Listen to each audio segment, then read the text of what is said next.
Iowa State wants to beat TCU on Saturday to end their 4-game skid, of course. But I think we're also going to have some coaches who are looking to protect their jobs. What does that look like?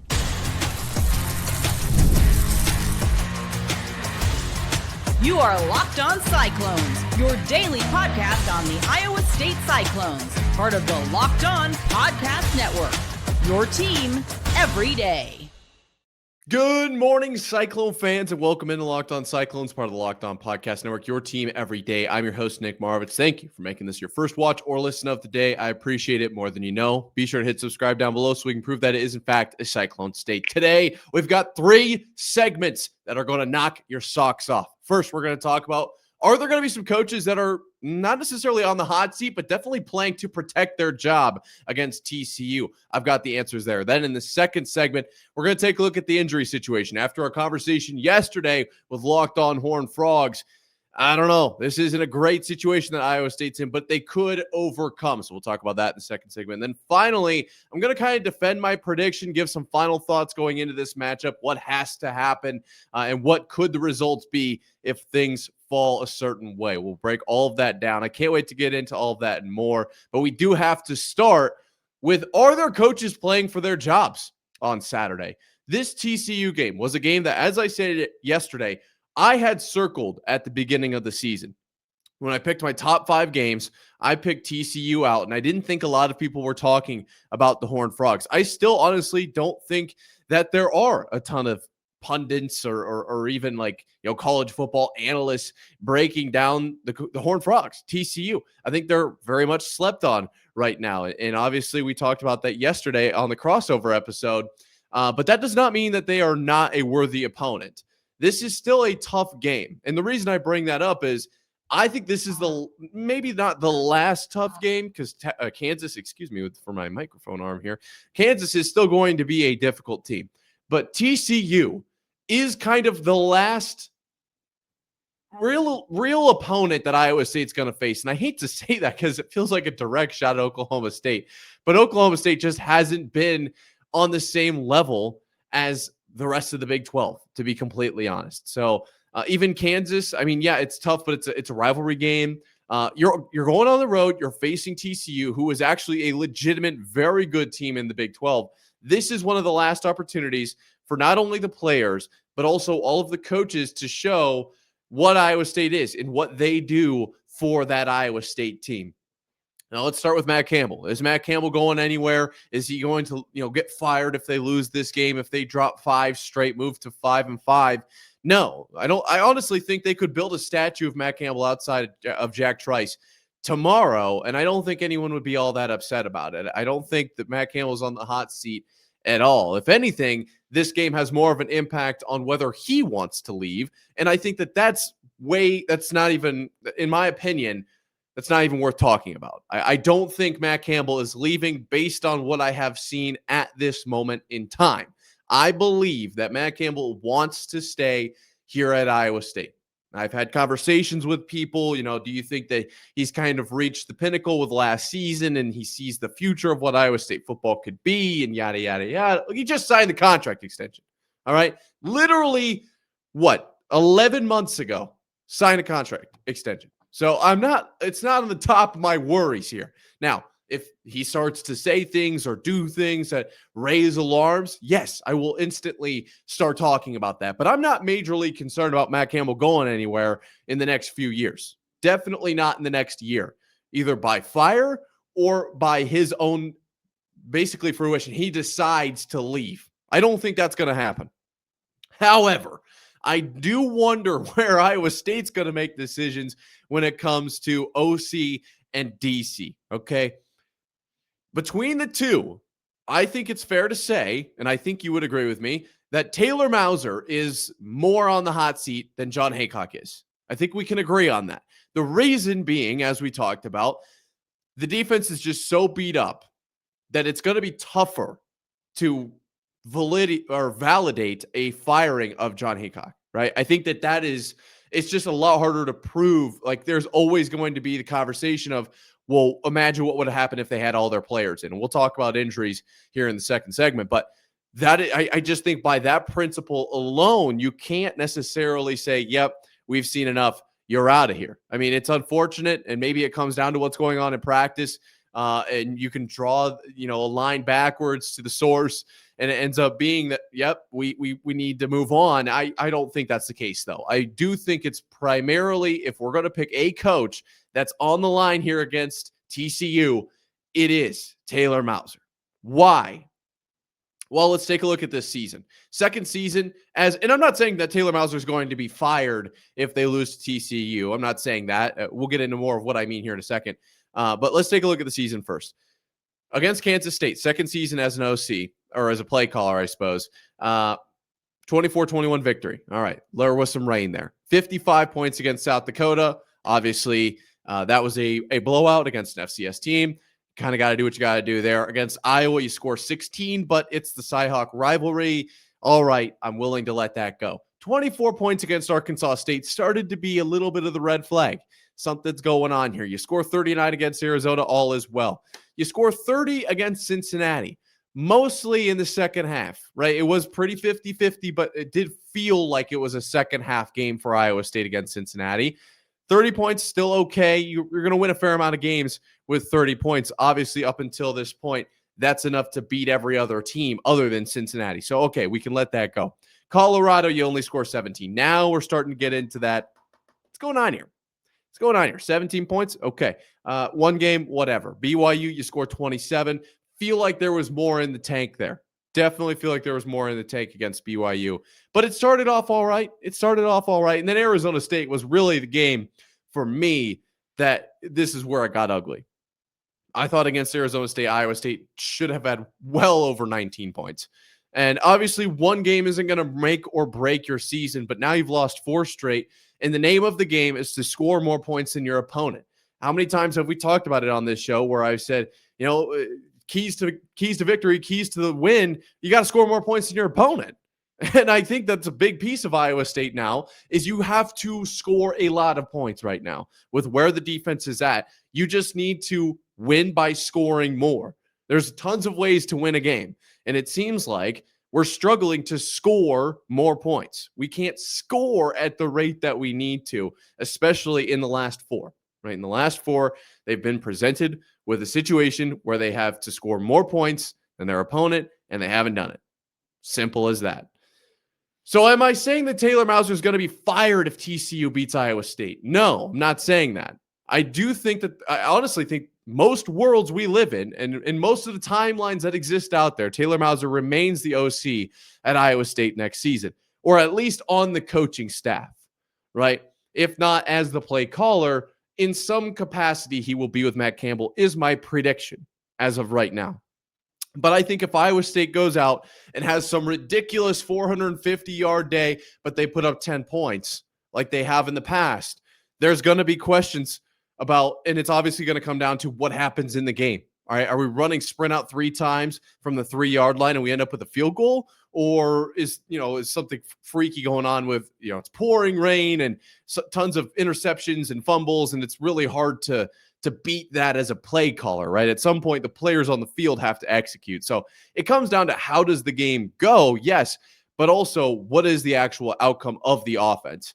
I think that this is a very telling game because against Kansas, against Oklahoma State, it's the end of the season, right? It's a different evaluation. Right now, you're looking to end the skid. You're looking against a very good TCU team to prove that this offense is still very capable. And honestly, I don't know why they're not. I still am completely puzzled with why they aren't going. Where are the wheels on this wagon? Put them on the axles and let's go. It feels like it's just a matter of time, but a lot of time has passed. What is happening? So I personally think that this game against TCU, Matt Campbell's fine. I think Jon Heacock's fine. I do think there are adjustments that need to be made, but I don't think this is a hot seat game. For me, at least, if I were in a position of power, which I'm not, but if I were, I would circle this TCU game and say, I want to see what this defense, or excuse me, what this offense can do against TCU's defense. That's what I want to see. What can Taylor Mauser draw up here? How can we utilize Rocco Becht and obviously all of the receivers that he has, not just at wide receiver, but tight end and running back as well? What's the line going to look like? What's the run to pass ratio going to look like? Are we using Carson Wentz and Abu Sama enough? Those are the kinds of questions that I want answered. I want a general understanding of what this offensive play caller is capable of doing. And I think against TCU, we're going to have a very good idea of, and we've got basically 2 full seasons now too. So this is not the only game, but I think that this is like an interview game. I want to see what he's capable of. We'll see. But TCU is going to be tough. And we're going to talk about exactly what TCU is made of, as well as what Iowa State is coming up right here after this. It's almost the weekend. It's time to look back and crown this week's MVP on Who Delivered, powered by DoorDash. Just like you can win every Saturday with DoorDash Streaks, saving more every time you order. These players delivered when it mattered most.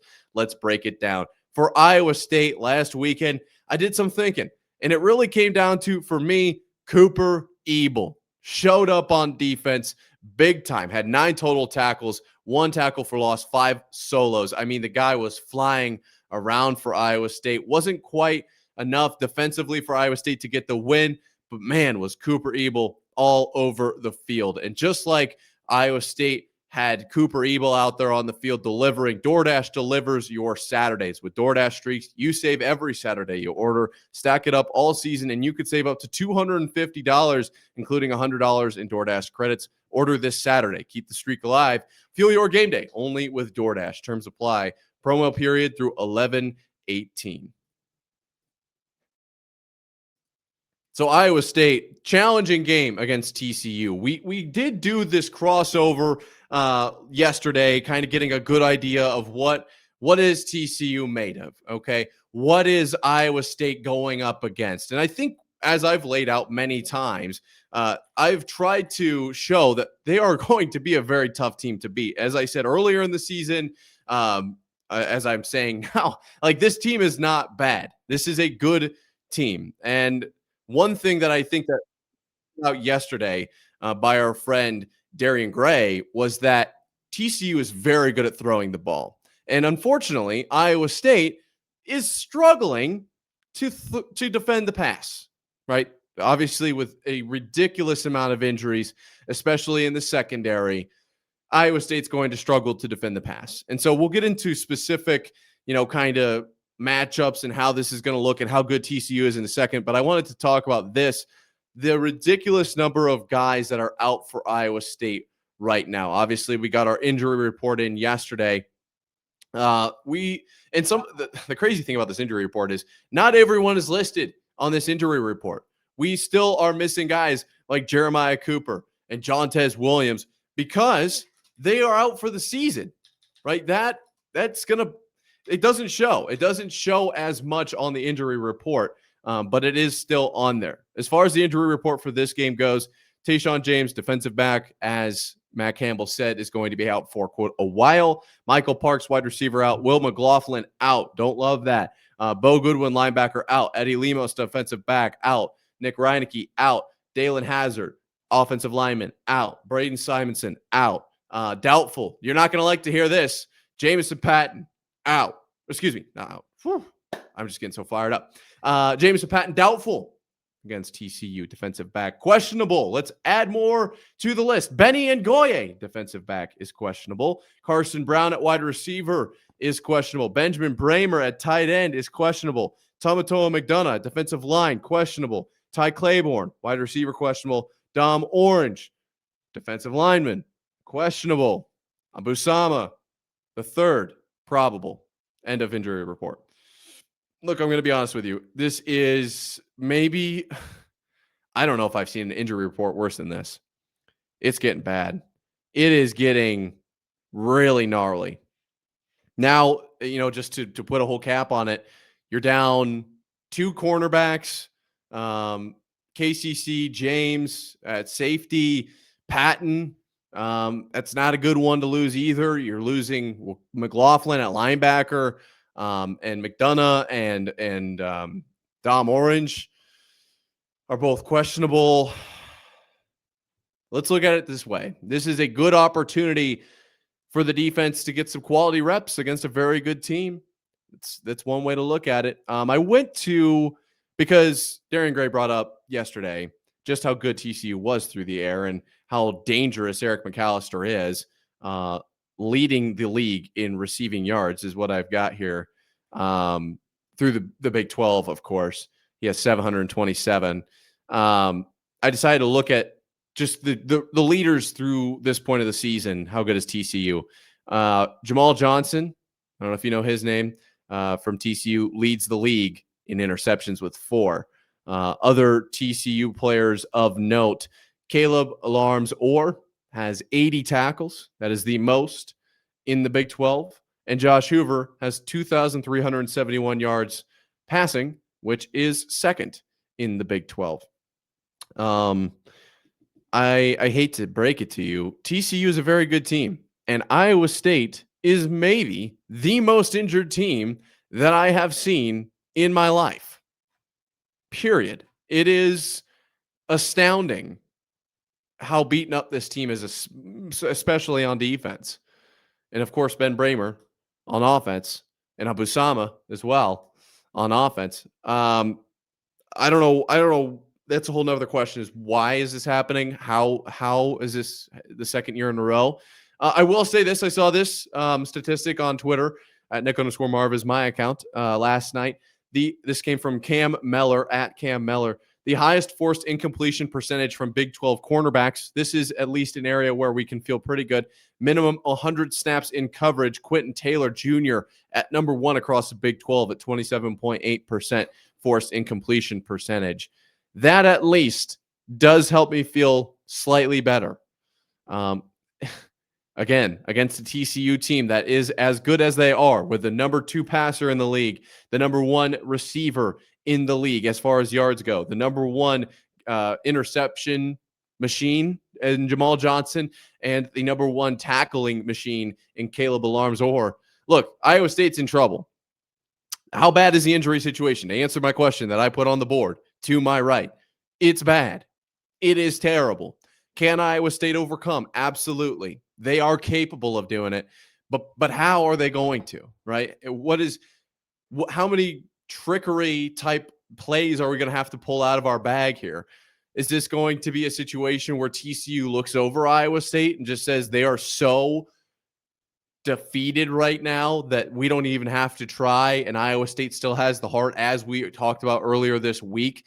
That coach Jon Heacock mentioned, how this team's mentality is right now. Like they aren't laying down, so there is the chance that they kind of outwork the talent. They say hard work beats talent when talent doesn't work hard. There's a chance that Iowa State wins it in that fashion. You're going on the road. I will say I was hoping to look at road versus away. I don't think Iowa State necessarily plays better on the road. Obviously, the losses 2 at home against BYU and Arizona State in the last 2. You'd think, okay, maybe on the road we're slightly better. We're not. We're 1-2 on the road. Win against Arkansas State, and then 2 losses in Cincinnati and Colorado. I guess Kansas State's technically, quote unquote, on the road as a neutral site game. Iowa State is so injured right now that I just don't know if this win happens. And that's why I wanted to bring up the first segment. Is it a firing if we don't get this win? No, it's just about how does the team perform. If Iowa State gets this win over this TCU team, not only is that a perfect microcosm of what the Big 12 is and always kind of has been, but also it just shows what a great head coach Matt Campbell is and what he's capable of keeping the team of doing. All right? I don't think I phrased that correctly, but this team is capable of more under Matt Campbell and able to get wins in these types of situations under Matt Campbell, as opposed to how they would be against under other coaches, right? But yeah, no, this injury report is bad. It is really bad. It is ugly for Iowa State. So it's going to come down to, how does the next man up mentality work? How does this actually play out against a very good TCU team? Well, there's a couple things specifically I'm looking at, and I'm going to defend my prediction coming up right here after this. Today's episode is brought to you by Supply House. When the opening whistle blows on a new repair, get your crew moving forward with Supply House. Order today and see parts on your doorstep tomorrow. Over 280,000 plumbing, HVAC, and electrical items from the most trusted brands in the business. Their real-time inventory and honest lead times keep you from punting projects, while their industry-leading customer service always has your blind side covered. The Part Finders tools and 3D schematics can save you hours on jobs where every detail matters. And if you need parts fast for a project, Supply House has next day delivery. Talk about a game changer. Join the free Trademaster program today and score serious perks like priority shipping, lower prices, and a dedicated support line. Visit supplyhouse.com to sign up for free and use promo code SHCollege5 for 5% off your first order. That's supplyhouse.com. Real people, real service. Iowa State versus TCU. I'm not going to lie to you, right? I'm going to call it how it is. Not looking great for the Iowa State Cyclones tomorrow, but it doesn't mean it's over. It does not mean that it's over. I still think Iowa State is capable of beating TCU, and I do think it's going to have to be a high-scoring affair. Here at Locked On Cyclones, part of Locked On Podcast Network, your team every day. I just don't see any other way that this goes down. I honestly think, and I said this yesterday during our crossover with Locked On Horned Frogs and Darian Gray, Iowa State has to, absolutely has to, get a few key turnovers. And I said that they don't deserve, but whether they deserve them or not, there is no way that Iowa State can win this game without winning the turnover battle. And I say this, though every week I say I will not say the turnover battle is a key part of the game, because, you know, if you win the turnover battle, you're probably going to win the game. There is no, like, Iowa State's going to be fine if a turnover battle is 0-0. It's going to be fine if it's 1-1. It's going to be fine if Iowa State's losing the turn. No, Iowa State absolutely needs to win the turnover battle, and preferably handedly. Has to force a turnover, whether it's a forced fumble or an interception. They need all the possessions they can get, because this offense needs to score as many times as they possibly can. And I think TCU, as much as I hate to say it, is probably going to be able to score pretty easily. Now, that doesn't mean that Iowa State's defense is going to, roll over, call it a day. We're just out there having some cardio, chilling, having a good time. It's not what I'm saying. I don't think that's going to happen. But I do think that this TCU team is very good, and this Iowa State defense is very, very banged up, extremely injured. We're sending out guys straight out of high school, basically, at this point, right? So there is a significant advantage for TCU when they have the ball. For Iowa State to get this win, that therefore means they have to take advantage of when they have the ball. All right. Now, I will say this. As much as I have doubted Iowa State's defense today and yesterday, I kind of feel like I let Mr. Gray get in my head a little bit. Okay, now I've seen the injury report. I know what Iowa State's looking at. I know that it looks grim, but they still did okay against Arizona State. They still hung in there to an extent against BYU. They still looked fine in halves against Colorado and Cincinnati. This defense is not completely terrible. So I will say again what I said last week. If Iowa State is able to in some way limit the massive plays of TCU, if they can avoid 80-yard touchdowns, really if they can keep TCU's plays over 15 yards, I would say under about 5%, and the ones that they do get don't go into the end zone, Iowa State has a decent chance in this one, right? I think they need to be good on early downs and force TCU into third and longs. Now, it's obviously not ideal, because I think Iowa State's run defense is probably better. But now with the defensive line looking like what it is, I'm not willing to put a ton of stock into that. So you would rather it be third and long than third and short. That's pretty simple. But I am saying it's worth noting there was a world in which I thought this team might be better off in 3rd and 4 if TCU is going to run it. I think that the defensive line when healthy and linebackers when healthy, because I assumed they would be going into this game, might be a better spot than if they were to allow TCU to throw, because the secondary is so defeated right now. However, with the defensive line in question, with now missing linebackers, I want 3rd and longs. So I want early down stops. And that means what I want to see from Jon Heacock is I want to see pressure. I want to see bringing 5, bringing 6. I want to see very similar to what we talked about against Arizona, how they run their defense. I want to see guys, and this is what we did in high school. We called it the piranha mentality or whatever. As soon as, and this isn't quite the same, but in high school, it was whoever had the ball, all 11 defensive players. Didn't matter if you were a corner 60 yards down the field on a clear out, go route, man-to-man. Every single defensive player was scrambling to the ball and ideally was a part of a pile, right? That's what it was. It was this swarming of a defense. I want the same kind of ideal mentality from Iowa State here. I want this idea, and it's not the exact same, but this idea of flying around with like it's like there is no control. That's how intense I want this defense to be. Now, of course, keep in mind, I understand that there has to be a level of control. There has to be a level of method to the madness. It can't just be pure chaos. I get that. But I want to see guys flying around with like out of care in the world at this point. I want to see such a high intensity and flying downhill that there is like no way to stop them. And it becomes, and I understand that this is contradictory to trying to prevent long plays, because if you do this and you miss a tackle, it's over, right? It's 80 yards to the house. It's Jeff Sims all over again. I understand that.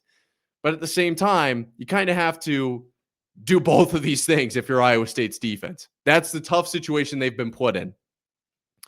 So I want to see the Iowa State defense blitzing a lot, sending just straight heat at Josh Hoover, forcing him to make decisions early. All right, if you get burnt, don't. That's basically what it comes down to for the defense. I understand I just basically contradicted myself, but it just means they have to do both of those things. Offensively, have to score points. Need to see better play out of Rocco. There are rumors floating around, but I'm going to go based off of what I know. Rocco needs to play better, okay? We need the wide receivers catching the balls that are being thrown their way, all right? Really, when it comes down to the run game, I would like to see them run it more, as I said yesterday, but I can't make them do that. I think the run game is going to be a key for Iowa State in this one if they choose to use it. The key is only as good.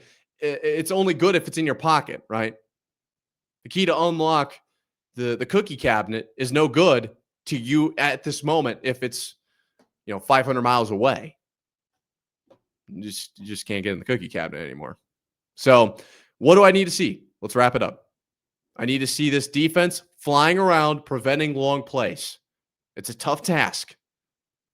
But I think that Iowa State's defense is going to be faced with a lot of tough tasks to end this season. Last 3 games, with the amount of names on that injury list, you're going to have to almost accomplish the impossible to hold teams to under, let's say, 28 points. You're going to have to play extremely well, like out of your mind defense. So fly around, ridiculous speed, without a care in the world, free, but also don't make any mistakes, essentially. I also need to see the offense humming. I need to see them, I guess to stay on the defensive side, we need turnovers, period. We need to have more offensive possessions than TCU. End of story. Essentially, right? How do you define a possession? But offensively, need to score points. I'd like to see the run game used more. Need more, better play out of Rocco, better decision making from the veteran quarterback. Look, this is going to be a tough game for Iowa State, but it doesn't mean they can't win it, man. They absolutely can. They're capable, especially on offense, of hanging with TCU. I think that they have the ability to score points. It's going to be an uphill battle.